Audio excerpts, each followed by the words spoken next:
The baby died 4 days ago. For context, we live in a small town. It's remote, and we like it that way. Gives us privacy. My wife didn't grow up here. She moved from up north, and never talks about her life from before all that much. I've gathered enough to know she has a sister, but is estranged from her family, and that she never really felt like she belonged anywhere until she met me. Our little family is everything to her.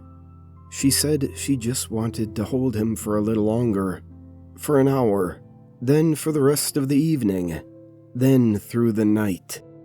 Now it's been 4 days, and she's barely set his tiny body down. When she isn't rocking him, she's praying.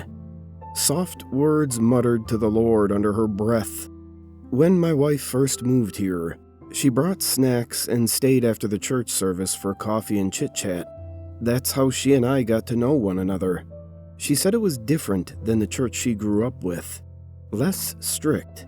Ours is a Unitarian church that's welcoming to everybody. There's even a Buddhist who shows up just to socialize and sometimes leads a yoga group outside when the weather is nice.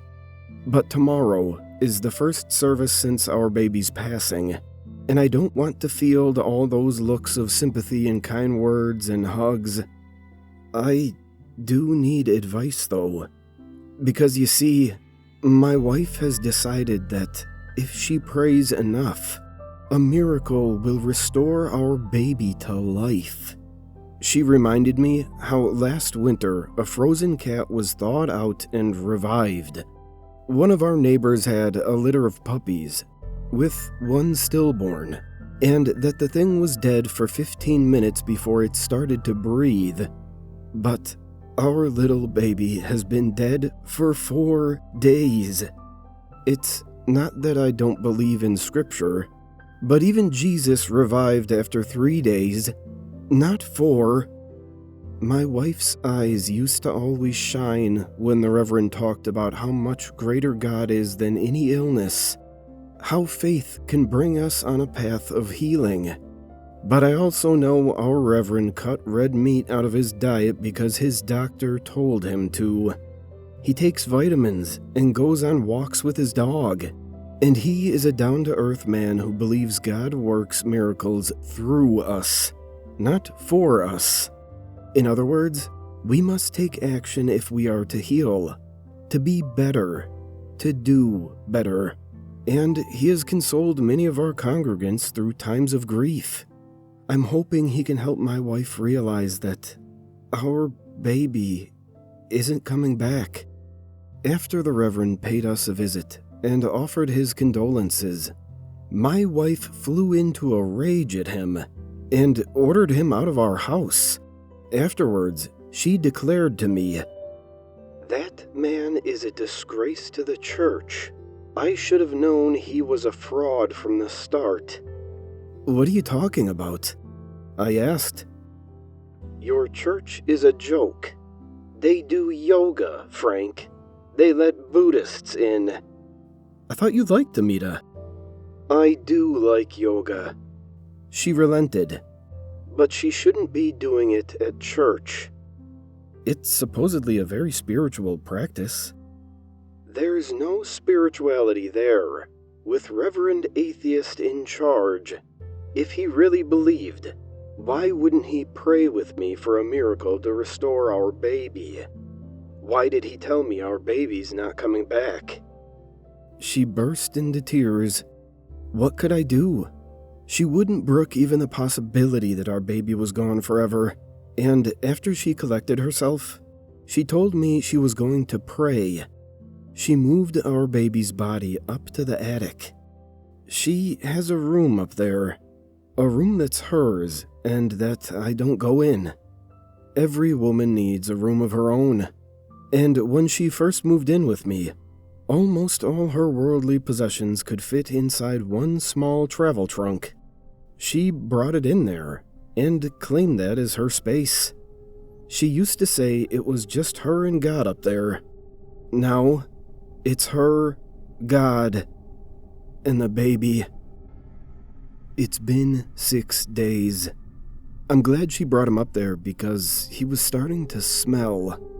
But it's disconcerting to think of his little body decomposing and not yet put to rest. I didn't dare try to take him from her, though. She'd already chased away our reverend, was refusing all company, and left unopened the growing pile of sympathy cards and gifts. If she shut me out too, she'd have no one. Only herself in that little room with our dead baby and her prayers.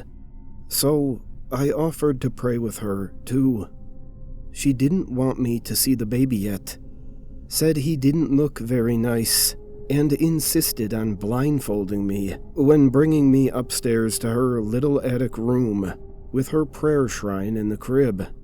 And though I couldn't see him, I could definitely smell him. I sank to my knees beside her, and we both prayed for what felt like hours, until my back ached, and sweat pooled under my arms and under my blindfold. I sucked in a breath, just about ready to tell her we should take a break, when I heard a sound that sent my heart crashing into my ribs. A baby's cry. Had I imagined it? My wife just kept praying.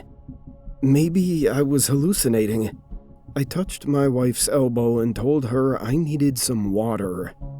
As I was heading down the attic steps, I swear I heard it again, just softly, and my wife let out a shriek. I dashed back into the room, where I found her, cradling a small swaddled bundle, her face beaming with joy. "Here he is," she cooed. "Our son." She passed me the bundle. He was so long dead that his skin was discolored and putrid in his swaddling. But then his dead little baby mouth opened, and he softly warbled. I nearly dropped him, but my wife caught him, barely noticing my clumsiness as she lifted her shirt to let him latch. As soon as he did, she gave a cry of pain, but she wouldn't let me take him, insisting he had to eat. Only afterwards did she give him to me, his face bloody. "Hold him while I go prepare bottles," she said. I looked down at our baby, his small blue lips wet with blood and milk. Our miracle. While my wife was preparing more food for him. Blood or milk? I laid him down in his crib. This strange and horrifying miracle.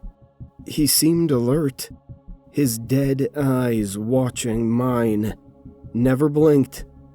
I knelt by the altar, intending to beg God to undo whatever this was and take him back.